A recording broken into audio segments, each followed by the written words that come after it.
Alright folks, today we are doing a review on the NewBeeDrone Hummingbird version 4. First we'll do a quick take a look and see what it comes with out of the box. Obviously the first thing is the Hummingbird bind and fly itself. We'll talk about this in a second in detail. This is the prop remover and the 3D printed mount on the goober for the camera. Spare grommet screws for the flight controller and for the camera mounts, and just simple instructions for the units. So, I'll talk about the Hummingbird itself. First off, I had to convert the PH 2.0 for a A30 pigtail, just because all the batteries I have use BT 2.0, so kind of strange that they don't come with this, or at least a BT 2.0 by standard. PH 2.0 is a little outdated, so I think it would have been nice to have that up to date. The stock pids on this flew really good out of the box. Did experience a bit of prop wash on certain maneuvers, but overall flew excellence. Only threw on my actual rates on this, so I didn't have to do that much configuration aside from binding it. We'll talk about the flight controller on this thing. 12 amp ESC handles very well with the 0702 30,000 kV motors. Really like the LED setup. Maybe I can plug one in just to give you an example. See if I have a battery on hand here. Yes. Let's see if this shows up nicely or not. But it is very, very pretty. Look at that. I like that. On board, VTX supports PIT 25, 100, and 400 milliwatts. When I did the first impression on this, I kind of misinterpreted the specs on this. The Smart Max temp controller for this basically means it will throttle down if it's overheating for the VTX if it gets too hot, so that's what that means. The gyro on this comes with BMI 270, which is okay. I think these days though the consensus seems to be that the ICM 42688P is the better gyro, so be aware of that. The BIV2 on this is pretty decent for an analog, but compared to other ones that I've tried before, it is a little muddy or muddled and saturated, but I'll talk a little bit about that later.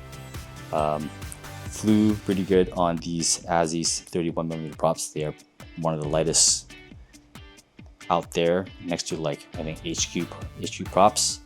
The overall build of this is about 19 grams, but let's throw it on the scale and find out exactly how much it weighs.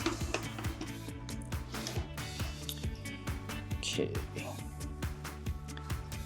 this thing weighs about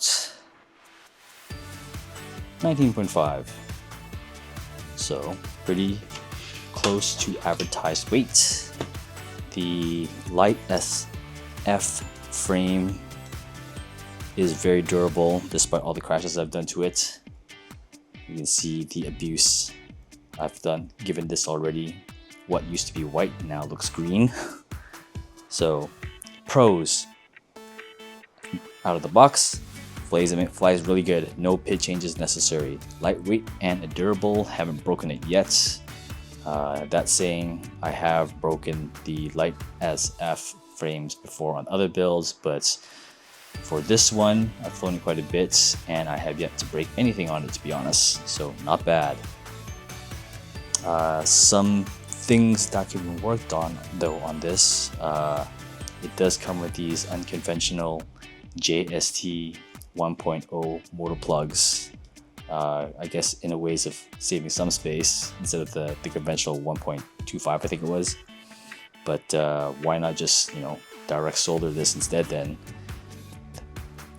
probably be a lot better if it was done that way. The receiver is using the SPI ELRS, which is actually quite outdated. In fact, no longer supported by Betaflight, I think. So apparently the race spec version of the Hummingbird has the proper ELRS serial receiver on it. It uses, I don't know if you can see it on here, it's kind of that one right there. It uses a MHF3 connector, which I'm like, what is that? I think old receivers back in the day used to use that. I think these days a lot of them are using like UFL connectors, so be aware if you want spares that you have that type of antenna with that connector on it. NewBeeDrone has always been well known in using their own proprietary Betaflight firmware version of it, so don't expect to use any other type of firmware like, you know, my favorite Quicksilver. But they do update their proprietary firmware for this quite regularly, so not left in the dark with that. The Goober V2 canopy doesn't really secure the camera angle well. I have crashed it quite hard a few times and it shifted a bit, so that can happen.